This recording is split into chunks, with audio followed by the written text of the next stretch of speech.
আসসালামু আলাইকুম। আজ আপনাদের তৈরি করে দেখাবো কাঁচা আমের টক ঝাল মিষ্টি আমসত্ত্ব। আর এই আমসত্ত্ব আপনারা 1 বছর পর্যন্ত সংরক্ষণ করে খেতে পারবেন। আর যে নিয়মে আমসত্ত্ব তৈরি করলে খেতে খুব টেস্টি হবে সেভাবে তৈরি করে দেখাবো। চলুন তাহলে দেখে নেওয়া যাক কিভাবে তৈরি করতে হয়। আমসত্ত্ব তৈরির জন্য এখানে আমি 1 কেজি পরিমাণ আম আগে থেকে কেটে রেখেছি, এরকম করে দেখতে পাচ্ছেন। আর আমি এরকম কাঁচা আম নিয়েছি, একদম ভালো ফ্রেশ কাঁচা আম। তো কেটে নেওয়ার পর আমের যে আটি ছিল এই আটিটা আমি ফেলে দিয়েছি, শুধু আমটুকু নিয়েছি। তো এখন আমি আম সিদ্ধ করে নিব। আর তার আগে এখানে আমি 1 চা চামচ পরিমাণ লবণ দিয়ে দিচ্ছি আর দিব 2 কাপ পানি। তো ঢেকে দিলাম। এখন চুলার আঁচটা কম রেখে আম সিদ্ধ করে নিব। এই তো আমগুলো আমি সিদ্ধ করে নিয়েছি, দেখতে পাচ্ছেন সিদ্ধ হয়ে নাড়াচাড়া করতে করতে একদম গলে গিয়েছে। তো এখন নামিয়ে নিতে হবে। আর যখন পুরোপুরি ভালোভাবে সিদ্ধ হয়ে যাবে, ভালোভাবে এবারে নেড়ে চেড়ে দিতে হবে, তা নাহলে তলায় পোড়া লেগে যাবে, তখন আমসত্ত্ব আর খেতে ভালো লাগবে না। তো বেশি ঘন করে নামাবেন না, তাহলে চেলে নিতে সমস্যা হবে।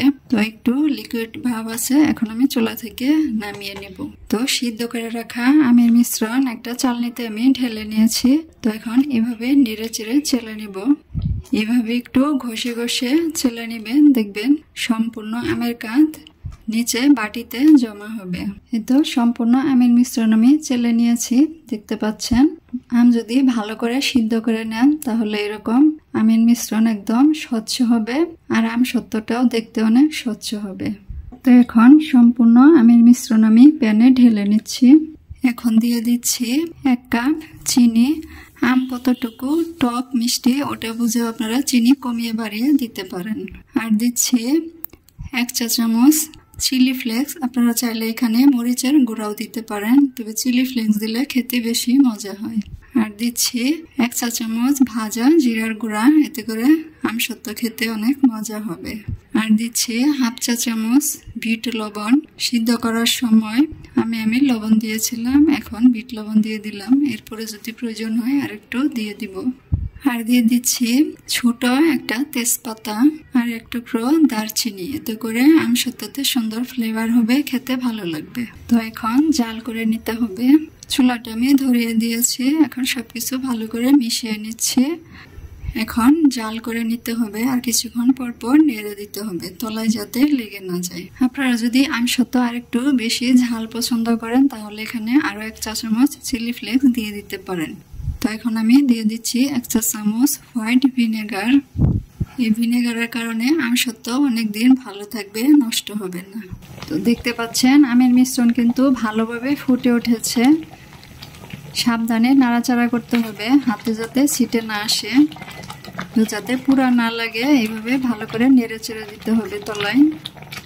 তো এখন আমি এখানে দিয়ে দিচ্ছি গ্রিন কালার, যেহেতু কাঁচা আমের আমসত্ত্ব দেখতে ভালো লাগবে এর জন্য দিলাম।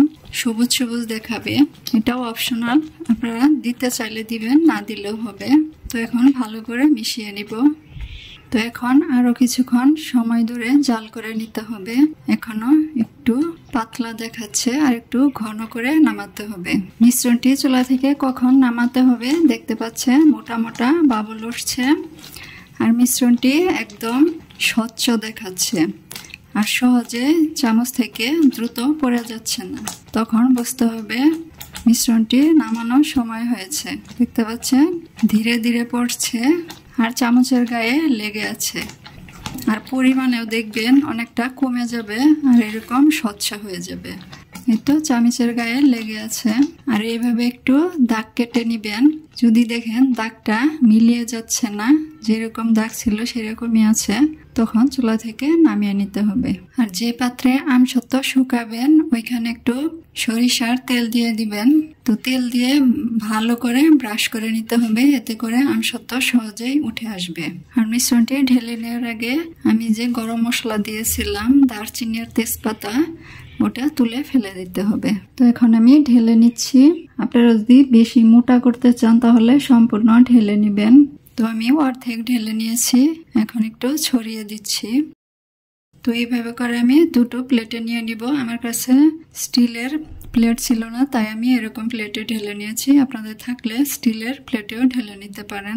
যদি রোদের ব্যবস্থা থাকে রোদেও শুকাতে পারেন, তা নাহলে রান্নাঘরে চুলার পাশে রেখে দিবেন, জানালা খুলে দেখবেন 2 থেকে 3 দিনে শুকিয়ে যাবে। তো আমি দুটো প্লেটে ঢেলে নিয়েছি, দেখতে পাচ্ছেন। তো ফিরে আসবো শুকিয়ে যাওয়ার পর। তো ফিরে আসলাম আমসত্ত্ব শুকিয়ে যাওয়ার পর। দেখতে পাচ্ছেন আমি ছাদে শুকাতে দিয়েছিলাম, সকালে দিয়েছিলাম, বিকেলে গিয়ে দেখি পাখিয়ে এরকম করে খেয়ে ফেলেছে। তো আমি ঢেকে দিইনি, এভাবে রেখে দিয়েছিলাম।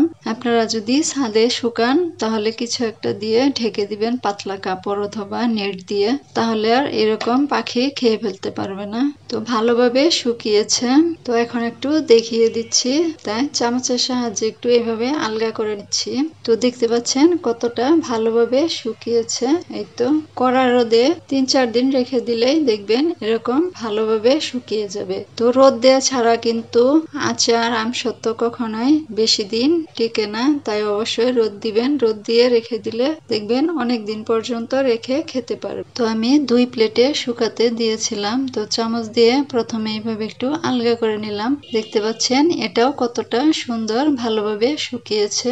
আর এই আমসত্ত্ব খেতে অনেক টেস্টি হয়। আমি যেভাবে তৈরি করে দেখালাম, বাসায় একবার হলো এভাবে তৈরি করে খেয়ে দেখবেন, দেখবেন আমসত্ত্বটা খেতে কতটা মজা। তো এখন আমি কেটে নিচ্ছি। আপনারা আপনাদের পছন্দ মতো কেটে নিতে পারেন। তো আমসত্ত্ব রেসিপি ভালো লাগলে প্লিজ একটি লাইক দিতে ভুলবেন না। চ্যানেলে নতুন হয়ে থাকলে চ্যানেলটি সাবস্ক্রাইব করে পাশেই থাকবেন। দেখতে পাচ্ছেন কতটা ভালো হয়েছে, আর খেতেও মাশাআল্লাহ অনেক মজা হয়। তো আমি আমসত্ত্বগুলো কেটে নিয়েছি, দেখতে পাচ্ছেন কতটা ইয়ামি হয়েছে। তো আজকের মতো বিদায় নিচ্ছি, আল্লাহ হাফেজ।